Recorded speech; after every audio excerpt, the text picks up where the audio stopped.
我们先起了一个草稿啊，你看，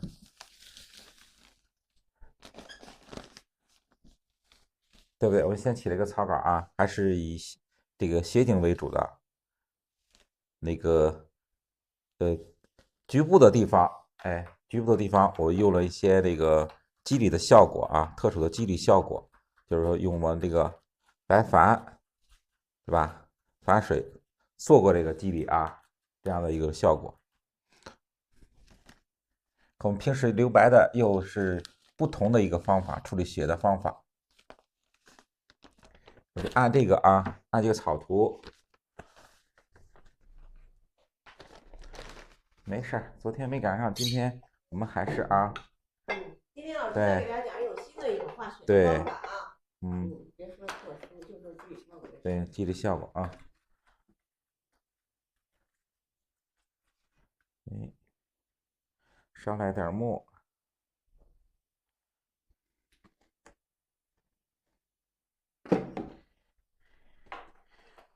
看我们画雪景的时候，你看画雪景的时候，处理墨的时候，对吧？你看处理墨的时候，我们近景的景致，对吧？比如山石啊、树木嘛，让这个墨色呢可以重一点，对吧？可以重一点，让它形成一个比较强烈的明暗对比。你看啊，我们画近景的这个右下方，对吧？山石的时候，你看啊，我们可以看侧锋，看直接用侧锋，把笔侧过来，你看啊，把笔侧过来，哎，我们可以用哎稍微重一点的墨啊，你看处理近景的山石的时候，哎，稍微重一点的墨，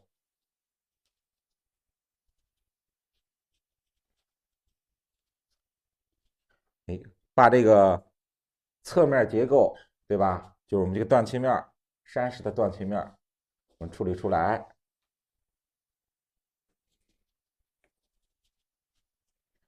你看，先把这个山石这个断切面我们画出来，就是我们常用的啊虎皮皴的那种结构。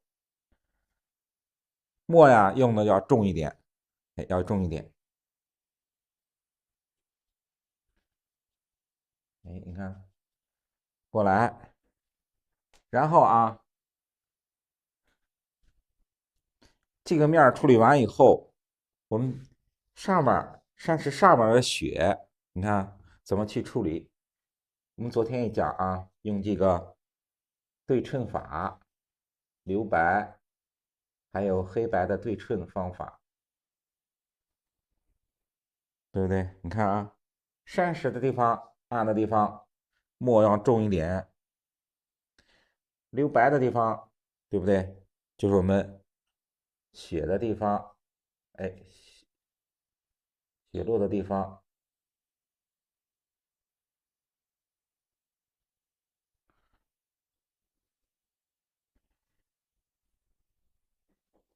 哎，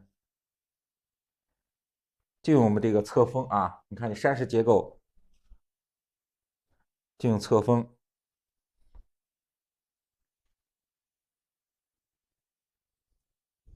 哎，墨重一点，一定要注意啊，注意我们用墨稍微重一点啊，一定要重，要黑，你看对不对？这样才能把我们这个白衬出来。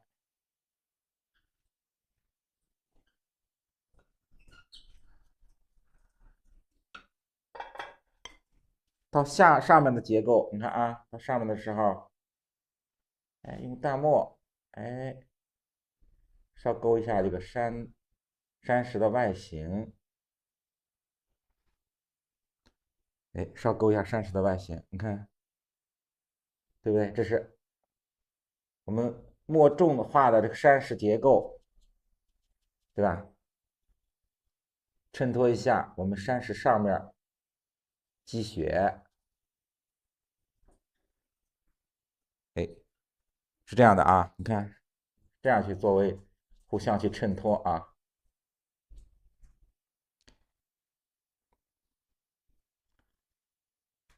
这近景的山石部分。然后我们看啊，再画我们这个左边，对吧？我们是小河，小河这河岸的画法和我们山石画法一样，也是啊，侧锋，哎，侧锋画出来，简单的结构稍勾一下，哎，这也是啊，你看我们靠近水的地方，小河岸过来。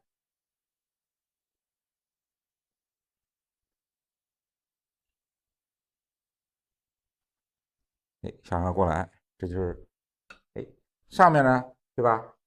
留白的地方就是我们积雪。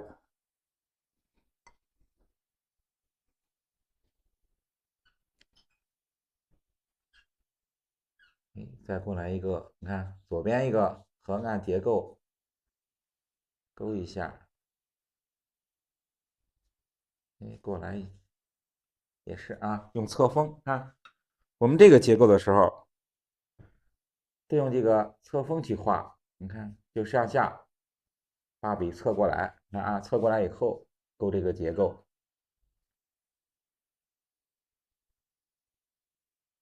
都是那种横断面的结构啊，你看横断面的结构。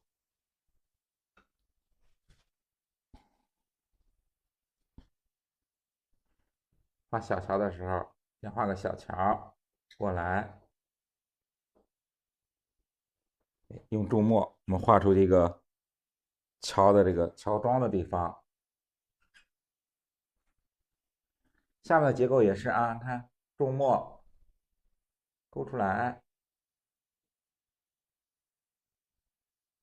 啊，注墨勾出来以后，上面的结构，我们不要用注墨了的，我们就要用大墨去勾啊，用大墨去勾结构，再淡一点，看啊，大墨去勾个结构，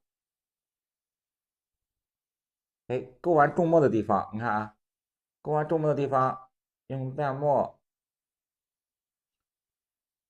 去渲染一下，去渲染一下，后面，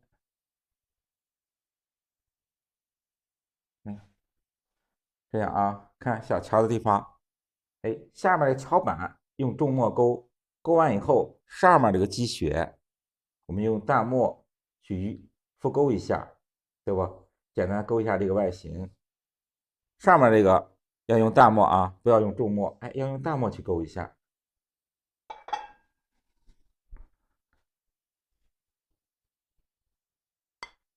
向后延伸，你看小桥向后延伸，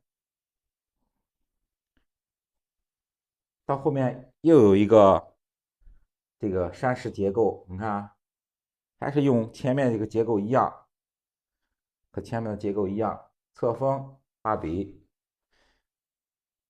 笔锋，你看调好重墨啊，你看我们画这个山石的时候啊，用相对来说比较重的墨去画一下，向下侧锋，看这笔对不对？你看这笔怎么去用啊？侧锋下来，勾一个结构，这是一层啊，又是一层山石结构，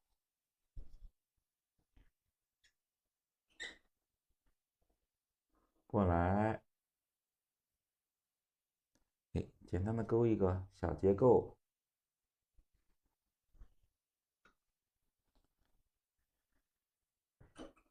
看我们画这个山石的时候，你看这暗部结构都是用重墨去勾的啊，重墨去皴的。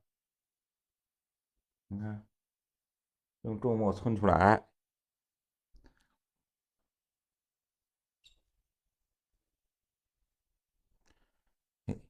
水木村竹结构。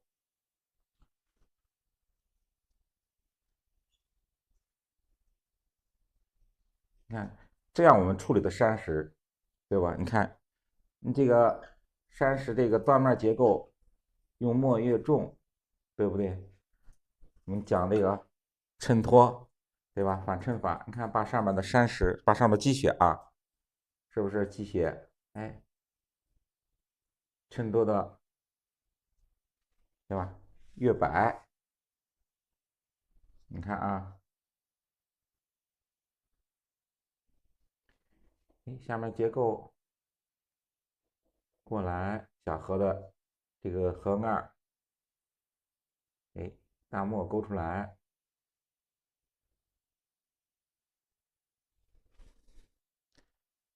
哎，勾出个小结构啊。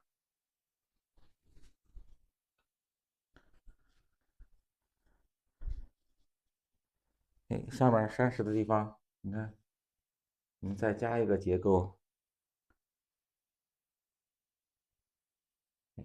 再加个结构。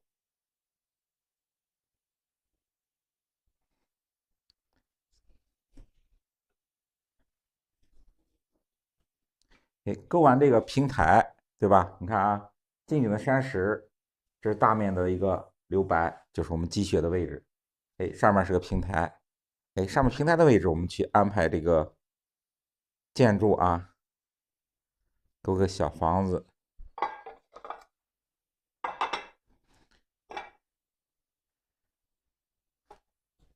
哎，勾小房子的时候啊，我们画雪景的时候也是先用淡墨，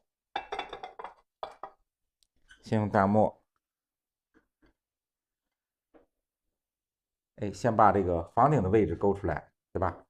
先把房顶用淡墨画出来，看啊，淡墨，先画房顶，这是个先画个侧面的啊，你看，上来一点，过来，画个三角，对不对啊？先画个三角，淡墨，哎，看，画了一个这个结构啊，画完以后，对吧？画完以后啊，哎，再淡一点的墨，再勾一下，哎，再勾一下，这上面就开始画什么呀？哎，画积雪啊，你看，这就积雪，过来，淡墨，哎，稍勾一下，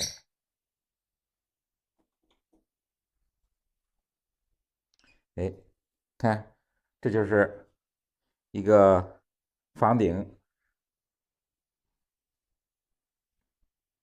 哎，这是个侧面的啊，你看，这是个侧面的，先把房顶画出来，我们再画右边的啊，看画右边一个正面的一个结构，哎，正面结构，淡墨，你看啊，和我们这个勾一样啊，也是一样的结构，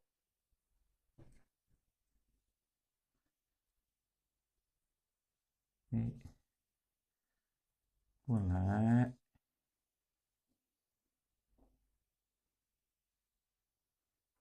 哎，你看啊，淡墨，对吧？画出房顶来，哎，起基的地方勾一下，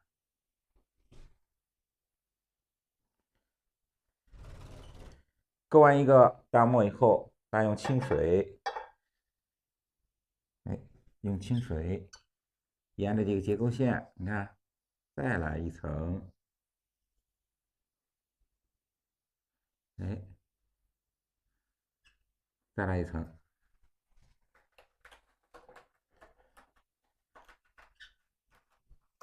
下边就是啊，看房顶，淡墨，哎，稍勾一点，勾个小结构啊，过来，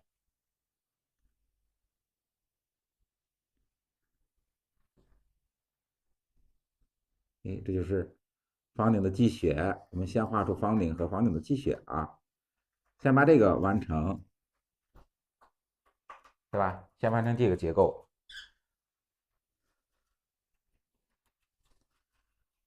然后再画。完成结构以后啊，我们再用重墨彩画下边的这个窗户，还有这个木门，对吧？稍亮一下，我们把盘中的淡墨画什么呢？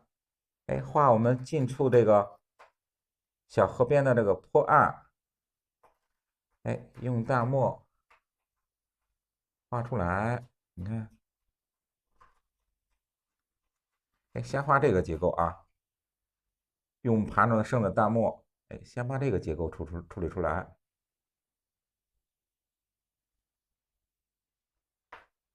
哎，先处理结构啊。哎，靠近血的地方。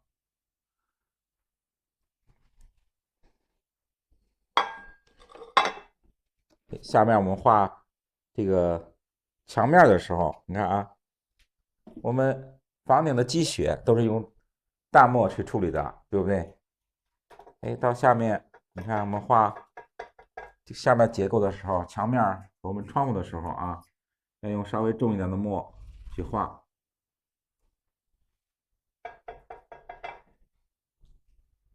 哎，先画这个山墙，这个侧面结构，重墨画出来。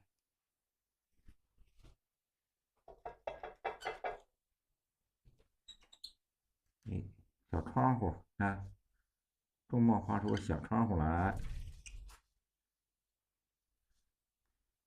下面后面也是啊，哎，画个后面的窗户。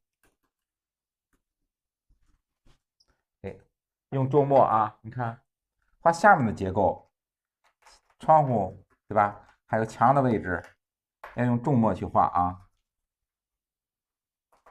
过来，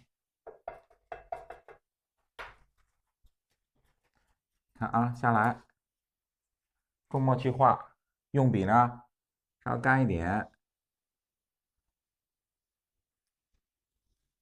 哎，一个结构，勾完以后，小窗户啊，先画个小窗户下来。小窗户画的时候，你看就是我们画这种四方的形状，对吧？横线、竖线，简单的勾出窗框来就可以。哎，侧面结构，勾两笔。哎，到我们这个，对吧？这是侧面结构，房顶侧面结构，正面结构。正面结构的时候要注意它这个门，我们去怎样安排啊？哎，下来，你看啊，哎，我们就说它这个窗户啊和门这是连在一起的这个结构。哎，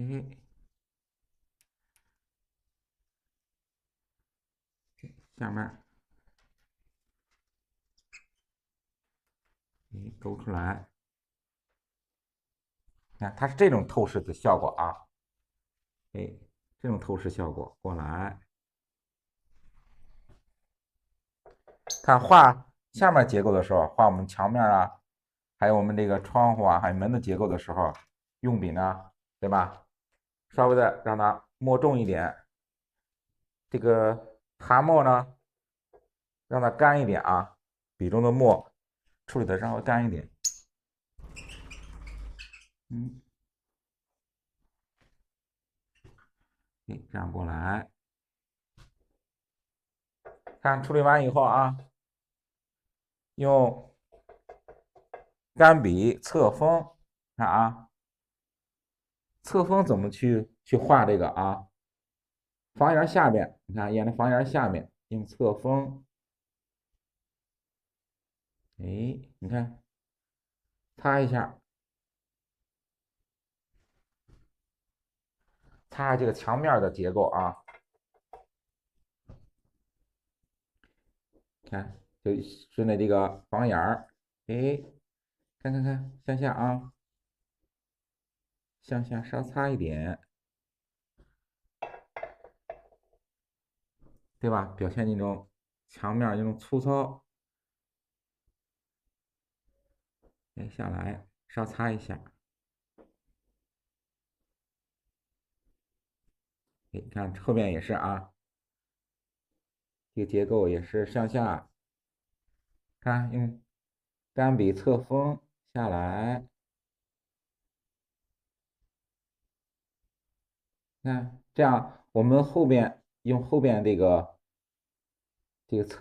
擦笔，哎，去把前面这个房顶上积雪这样去衬托出来，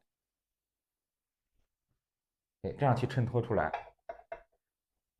昨天我们就讲啊，一个是留白，哎，衬托，对不对？你看房顶积雪留出来以后，再用这个后边这个墨色去衬托一下，哎，下来，哎，这就是我们啊雪中的这个建筑小房子，对不对？然后再安排过来一个小的平台，小的平台，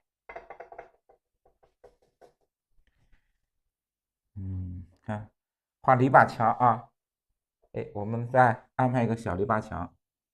小篱笆墙画的时候，先画这个横的结构啊，先画横的结构，再画上面的结构。哎，用墨呢稍微重一点，哎，稍微重一点，哎，把它挡起来，啊，这样去处理。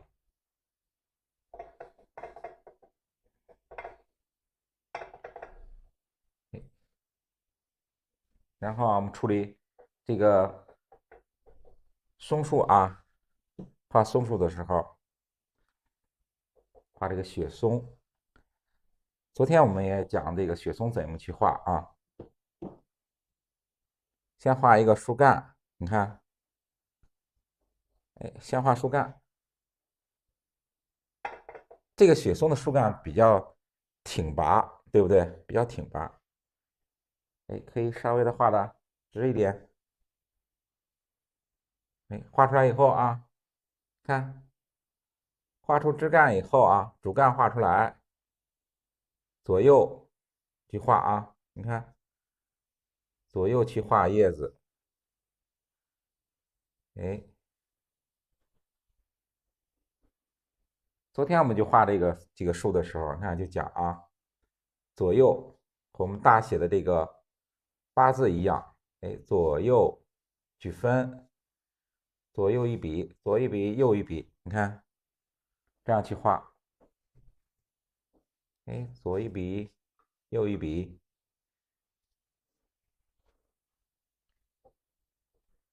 对不对？你看啊，哎，画的时候你看用墨呀，对吧？稍微重一点啊，稍微重一点，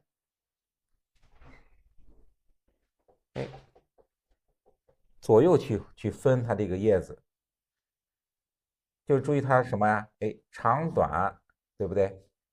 哎，长短有长有短，不要说画的这个和修剪过的一样啊，对吧？让它自然一些，让它自然一些。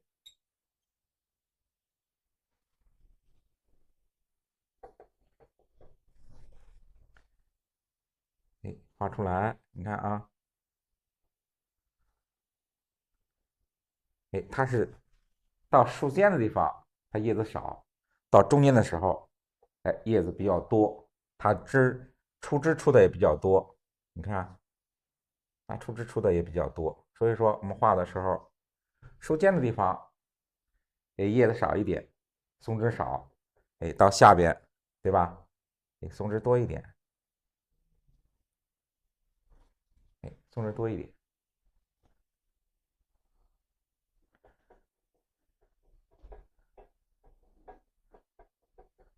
这是4齿，我们4齿生宣啊，用的是4齿生宣。这是我们东北的常见的那种那种松树，常见的那种松树，我们俗称叫什么塔松啊？你看，这是前面一棵啊，画后面的时候要注意前面积雪要流出来，你看啊，对不对？你看，你要画后边的时候要注意前面要流出它树上的积雪。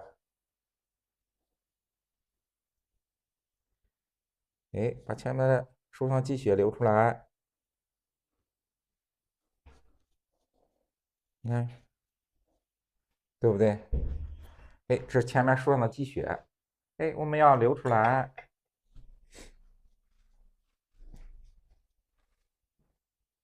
把积雪流出来，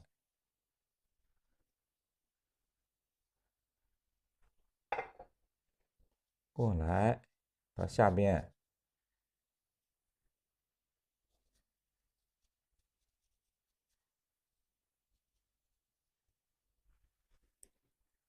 看，对不对？你看，用后边的去衬托前面树上的积雪，这样去做，互相去衬托。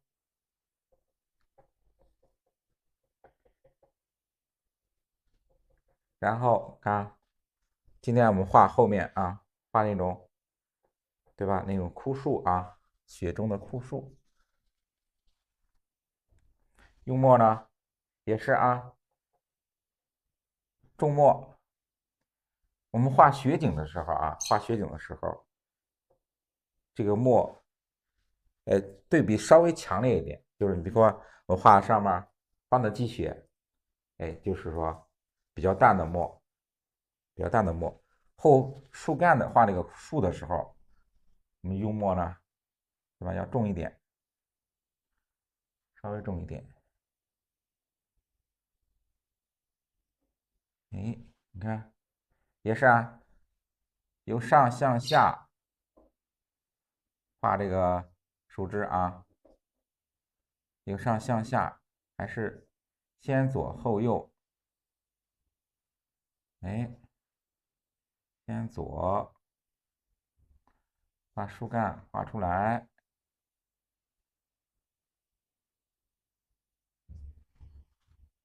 先把这个左边结构勾完以后啊，再勾右边，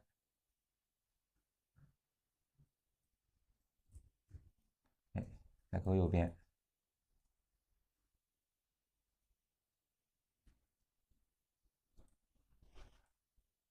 再勾右边结构。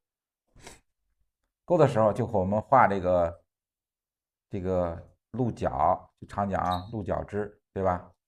画这个枯树，就是鹿角枝的方法，只是不长叶子，对不对？你看，不长叶子。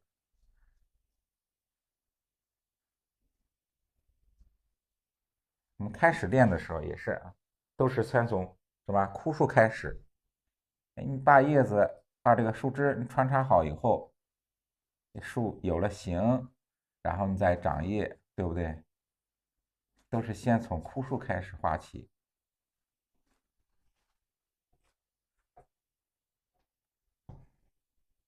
后面啊，这是前面的树枝到后面穿插过来，穿插过来。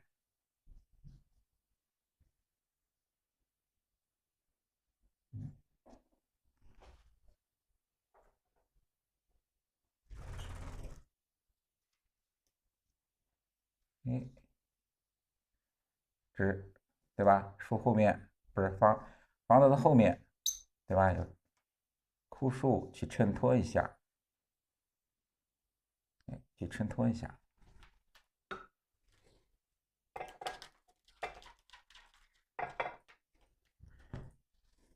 哎，到我们看远处这个河岸上面，对吧？它这个小数怎么去处理？哎，我们就用这个淡墨测风，这样去虚出来，哎，虚出来，就是说后面这个丛林啊，对吧？代表着丛林，哎，用这个测风淡墨擦出来。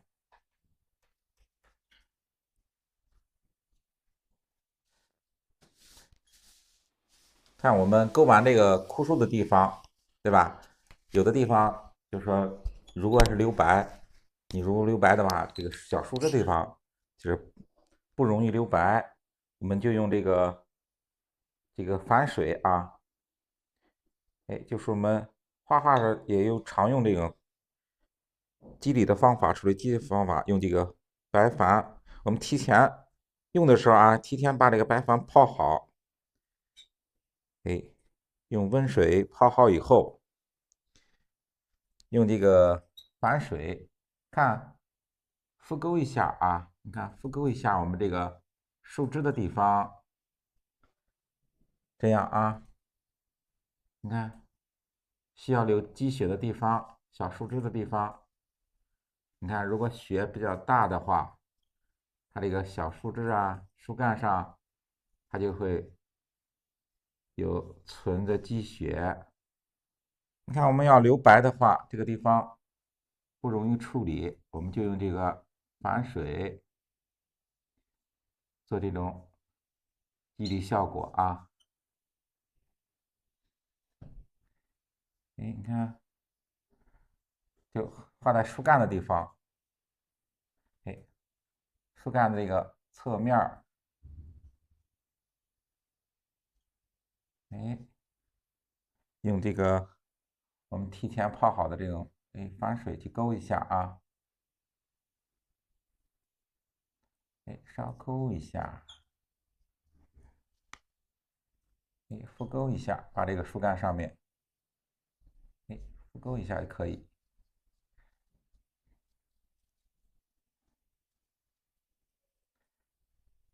也有的方法就是我们勾完以后，哎，这个用白色，对吧？去补一下，哎，这个也是啊，用这个反水，我们去自然的留白，自然的留白。这个松树上面，哎，我们也稍微勾一点，让它有一点积雪，哎，下来。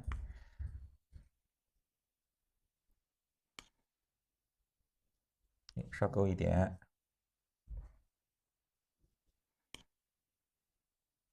勾完以后啊，我这个勾了反水的地方，它再上颜色的时候，它就自然的流出白来，流出那种白色啊，积雪。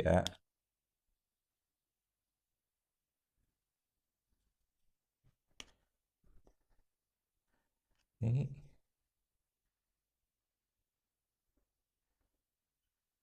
好嘞，上来一点。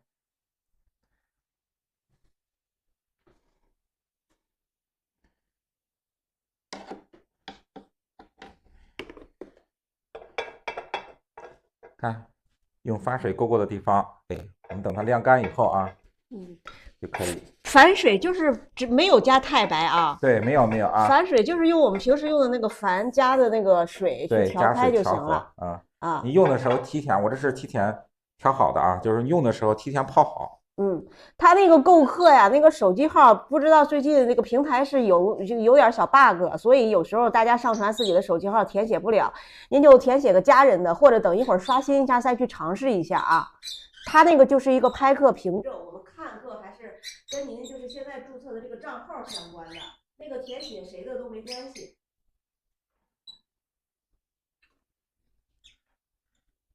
哎，我们画远山的时候啊，也是，你看到画雪山的时候，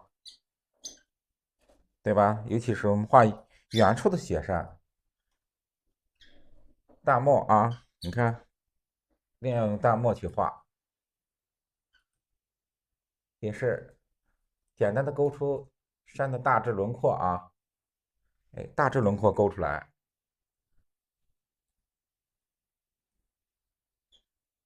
你看大致轮廓我们勾出来，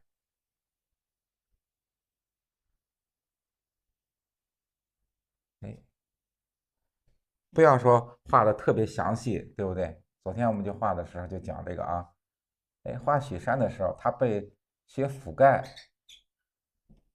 它看不到详细的这个结构，那么清晰的结构。画的时候，我们把大致的结构画出来就可以啊。你看，稍微的勾一下暗部的结构，有点暗部结构就可以。你看，哎，简单的勾一点，哎，简单的勾一点，大面积的还得要，对吧？还要留白啊，这样才能呈现这种大雪雪后这种积雪的感觉啊。过来，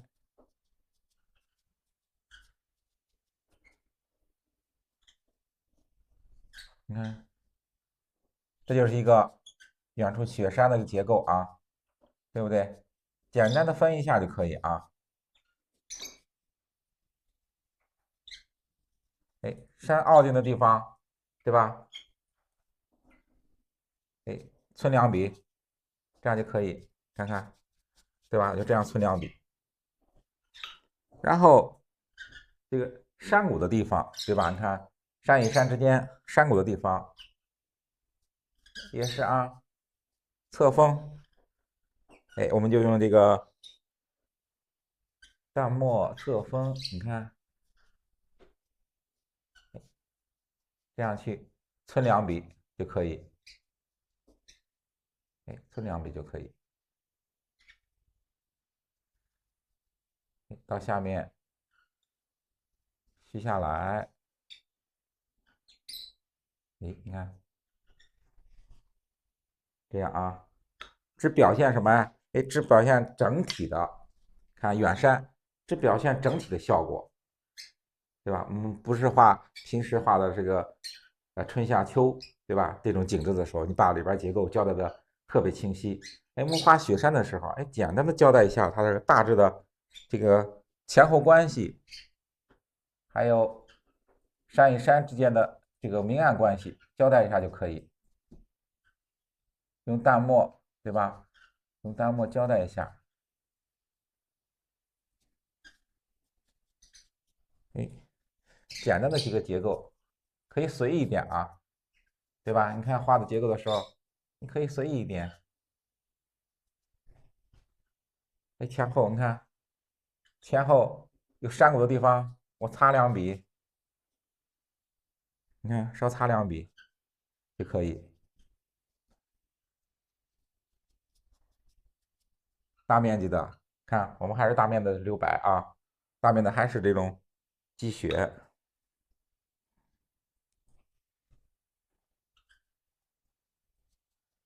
哎，下来，哎，到下面的时候，后面就是树丛。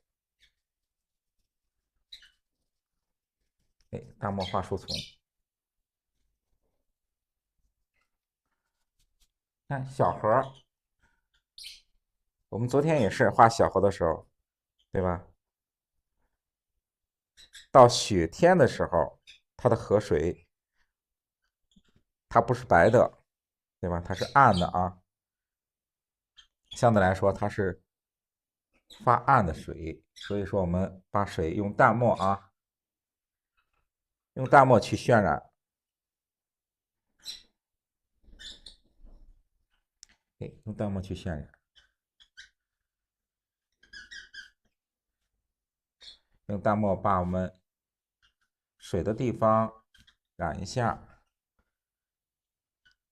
和我们平时画山水它是相反的，对不对？你看我们平时要画山水的时候，水的地方都是留白，哎，都是留白的。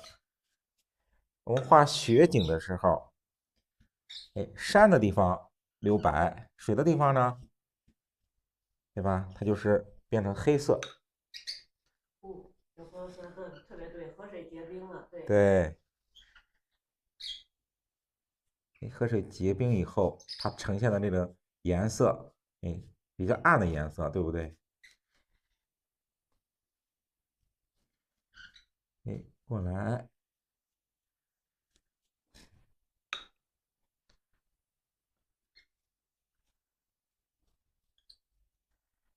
你看，哎，水的地方结冰以后，它呈现那种暗色，它和我们平常画山水，对吧？你看平常我们画山，对吧？画山石，画那个土坡的时候，都是带颜色的，水呢是留白。现在我们反过来，水的地方结冰以后，它呈现这种暗色，对吧？暗绿色。我们先用淡墨去渲染。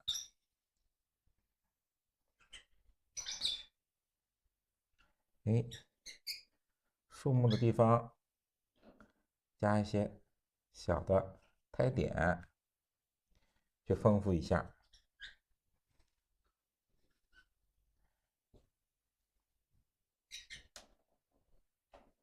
这是房屋的地方。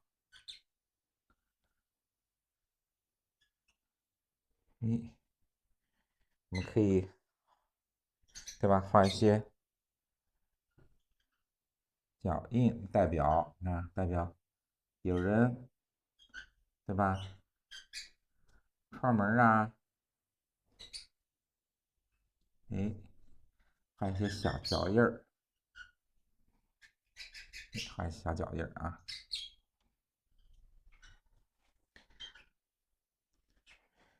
就下过雪以后，对吧？有人来找他，说，串门啊，暖暖乎乎的在，对吧？暖暖和和在屋里，稍微的啊，你看下来，把这个窗户的地方用淡墨渲染一下，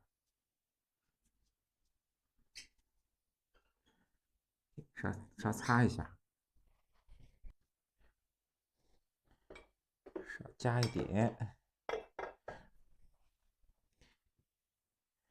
这边画点脚印儿，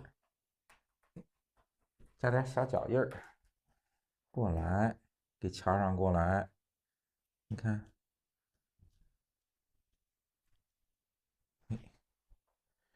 这样比较好一点。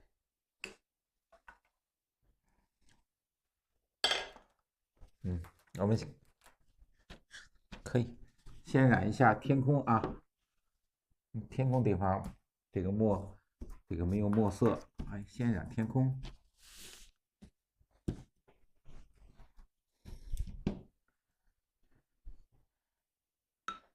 染天空的时候啊，花青我们就用花青去染。我们先把天空染一下。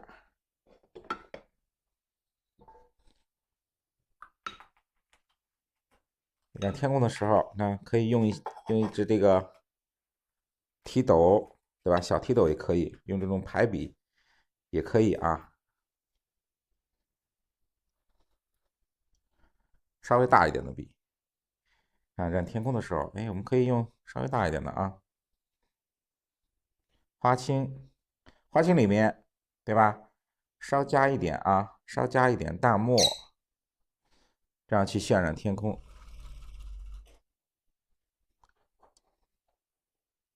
看花青啊，花青加点淡墨，调这个墨青色。渲染天空的时候，你看啊，也是由上先染上部的天空啊，先上部天空，这样去染，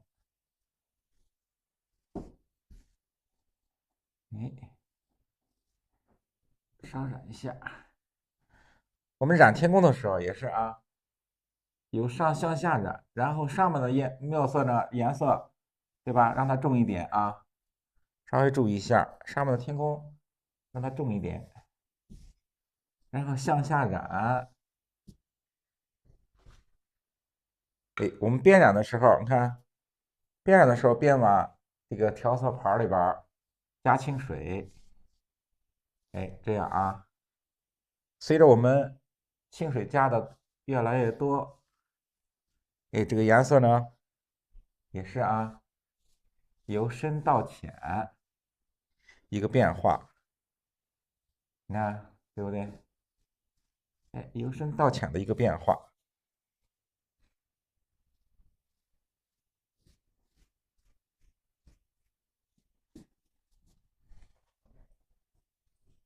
是这样啊，你看，我们一边上颜色，一边往这个调色盘里边加清水。看花青，你看啊，我再给大家调一下啊，花青，对吧？花青、淡墨，哎，稍来一点儿，你看啊，哎，就是花青和淡墨调在一起，调这个墨青色，去渲染天空。过来，看到下面的时候，它颜色比较淡啊，这样它天空产生一个，对吧？远近的这种视觉效果。哎，下来，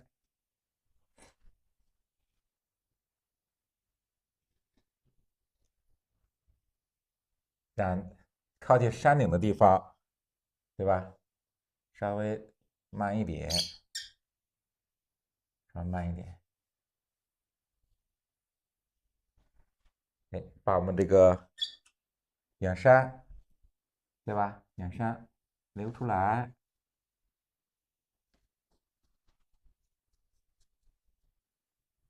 哎，这样留出来。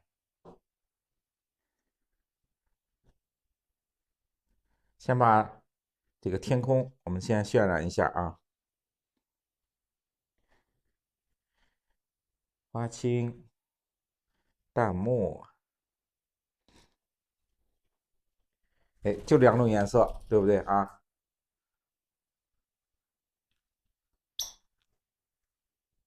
哎，把天空稍加一点，稍来一点，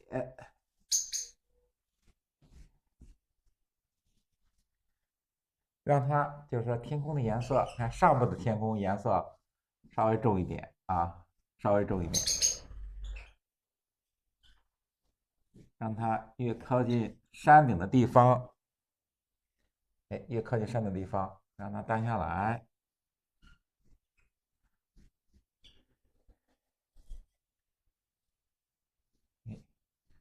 让它有一个过渡啊，有个过渡，深浅的过渡。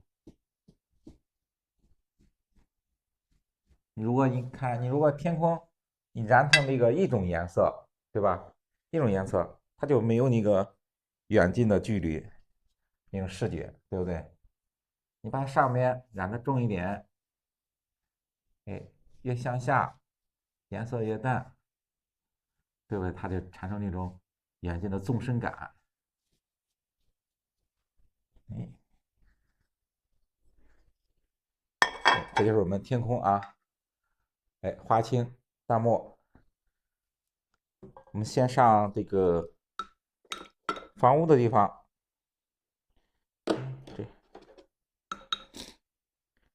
这时你看啊，这是染房屋的时候啊，也是啊，这时稍加一点淡墨，对吧？你看这时加一点淡墨进去啊，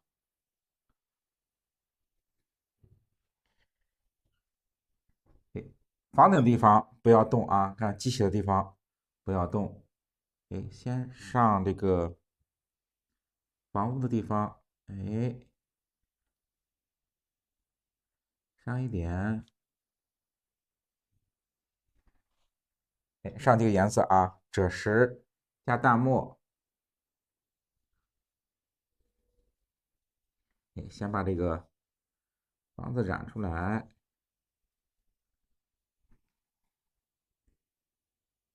染的时候看要注意啊，积血的地方要注意，不要把积血的地方上了颜色。来，流出来，下面画一点。看上颜色的时候，你就沿着这个防烟的地方向下去染，这样去染，染下来，这就是我们房屋的这个啊，你看赭石和墨在一起啊，调的这个颜色稍微让它暗一点，不要太亮，稍微暗一点。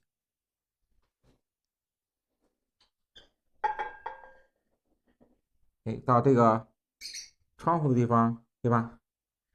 可以用一点纯的赭石，这也可以用一点纯的赭石啊，区别一下。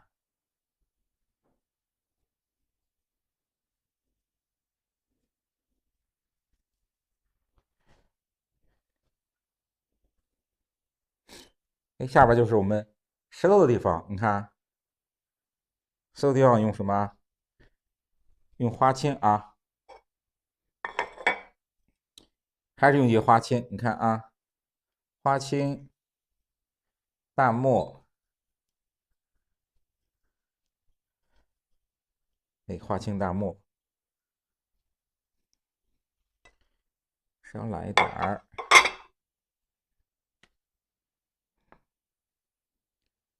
嘿嘿。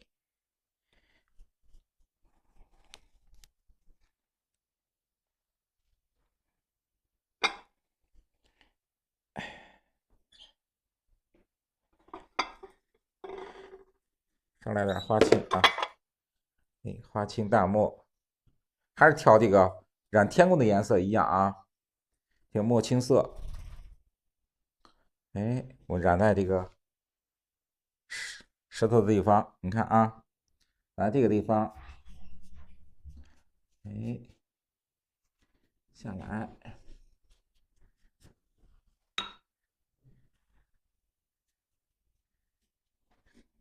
花青啊，花青加的淡墨，调这个墨青色去染啊，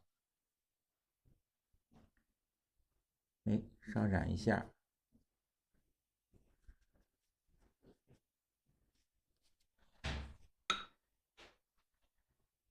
看这个地方，对不对？都用这个花青调这个墨青色去染。先把这个染出来。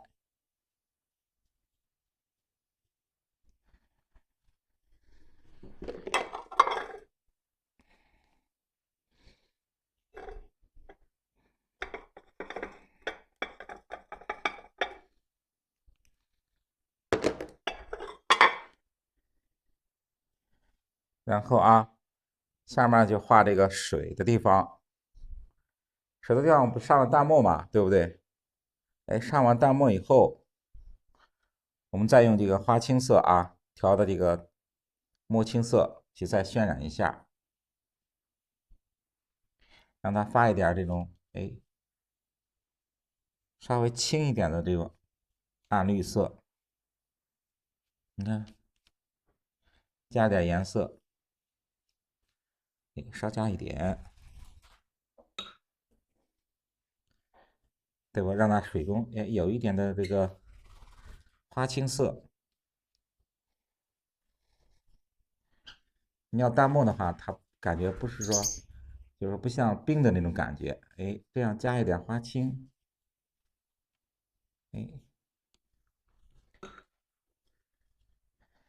稍带一点花青，它这个就是那种冰的感觉，对吧？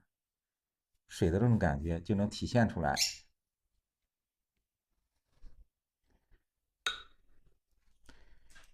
远山啊，你看我们开始画远山的地方，也是啊，花青，主要是看我们建筑的地方都是赭石加淡墨，对不对？远山树木，都是还有天空，用花青调淡墨啊，2个颜色。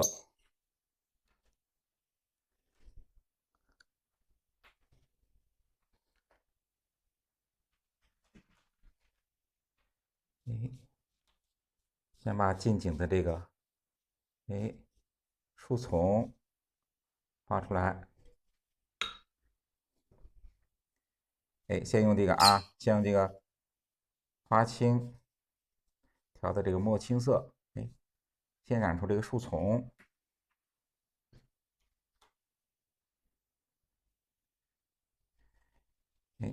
染出树丛来。这就是画远山啊。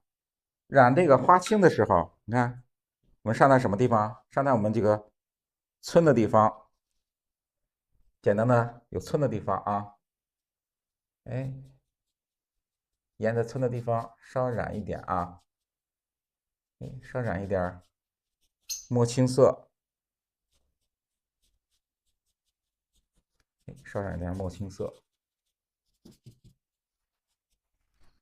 你看到这个松树的地方，我们对吧？有这个加了反水的地方，你看啊，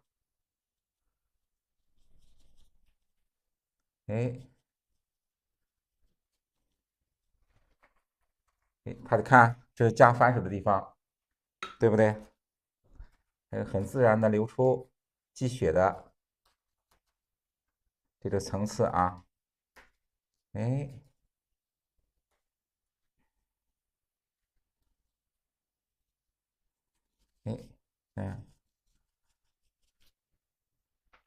它积雪层次就能体现出来。加的时候啊，这个花青的调的墨青色，我们就加在这个村的地方。下来，这就是看是山谷，这是亮处，对吧？有积雪的地方，这是暗处没有积雪的地方，山谷的地方。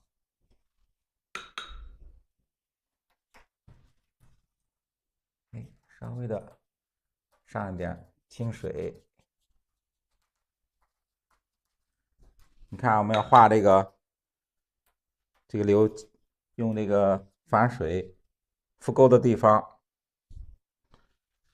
我们用花青调的墨青色。你看这一部分去渲染一下啊。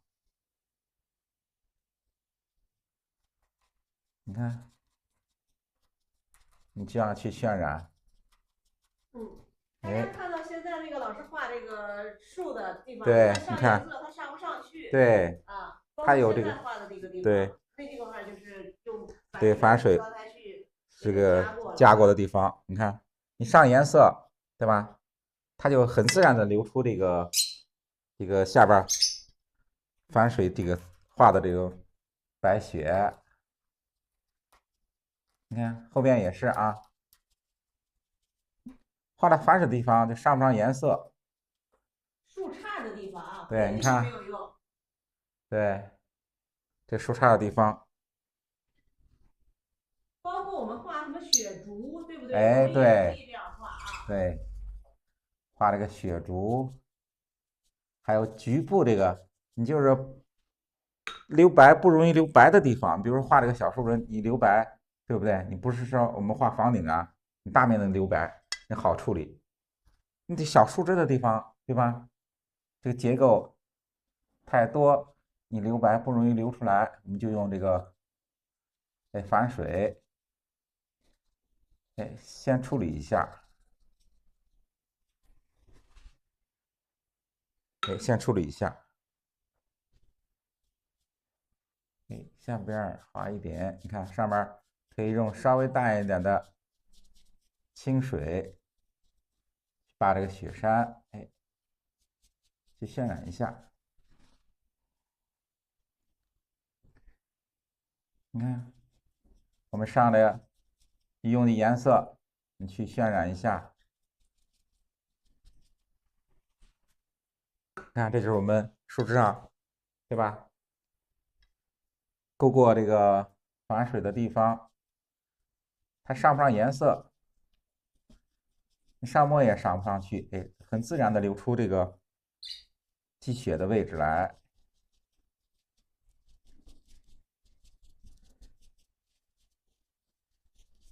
你看，哎，它就流出这积雪的位置。下面再上一点颜色，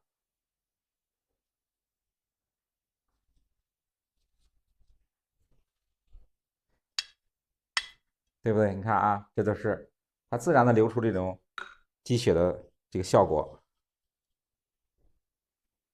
对，它就是比喻朋友们有时候，你看我们画完以后，您也可以用太白去点，对不对？但是你看留完以后，它这样的话就是画起来更快捷一对，些啊。相对来说比较这个比我们画这个白色，你后来再提的时候啊，这个稍微的自然一点啊，哎，自然一点，哎，暗部可以稍微加一点啊，山谷的地方，哎，稍加一点，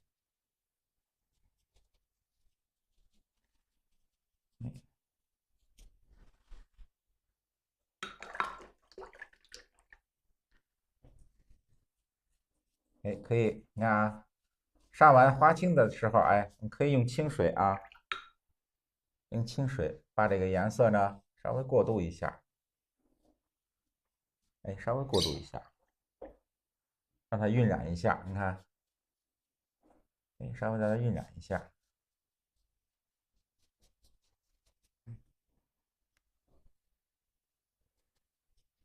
嗯，这是对吧？山与山之间的山谷，对吧？哎，我们用这个花青稍加一点，让它按下来，让它按下来。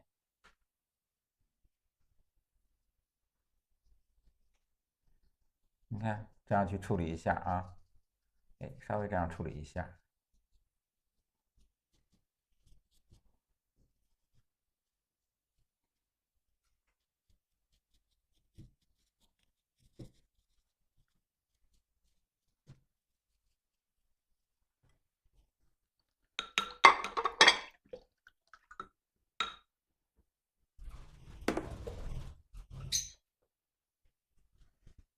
哎，清水，我们用清水把这个上了花青的地方，让它过渡一下啊，哎，稍微让它过渡的自然一点。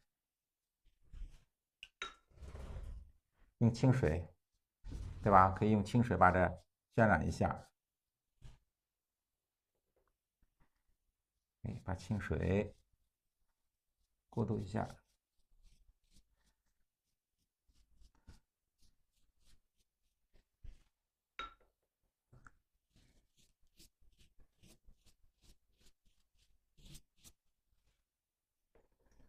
哎，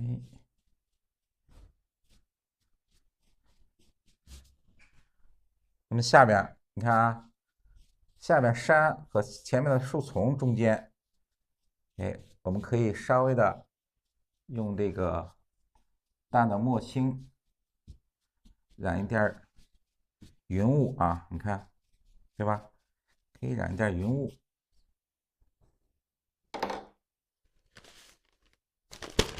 哎，湿了以后，稍微把多余的水分吸一下啊。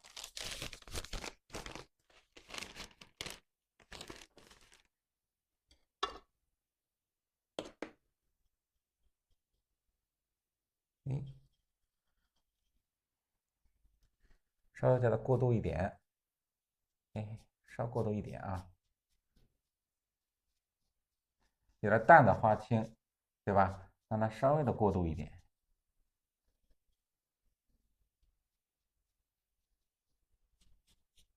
哎，稍微过渡一点，然后下边你看，这个山与这个下边树丛中间，我们可以过渡成哎一种淡淡的云雾啊，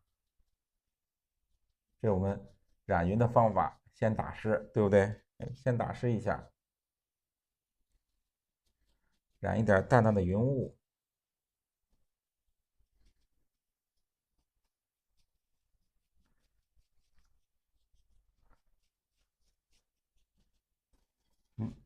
稍来一点云雾。你看，我们上了反水的地方，你看，你上颜色，对不？你上不上去，它就是自然的流出这个积雪的这种效果。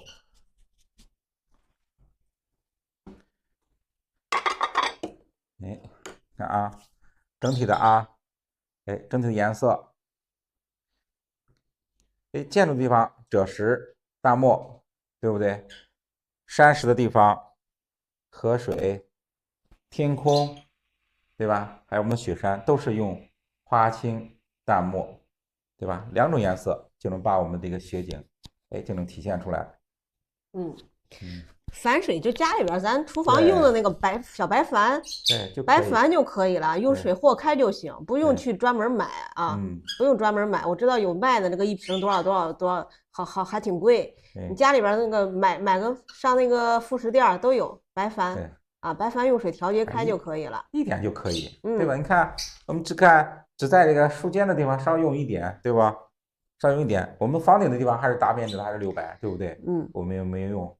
你看，主要是用这个留白的方法体现这个积雪。对，不加矾水的话就是留白嘛。对，留白法，或者是画完以后再用我们的太白去点，也可以，就是比较费点事。你看这样，你勾完以后，你直接上颜色，就不用顾虑它，对不对？你不用顾虑它这个留白呀怎么的，就不用顾虑，直接涂颜色，它自然就能呈现出来。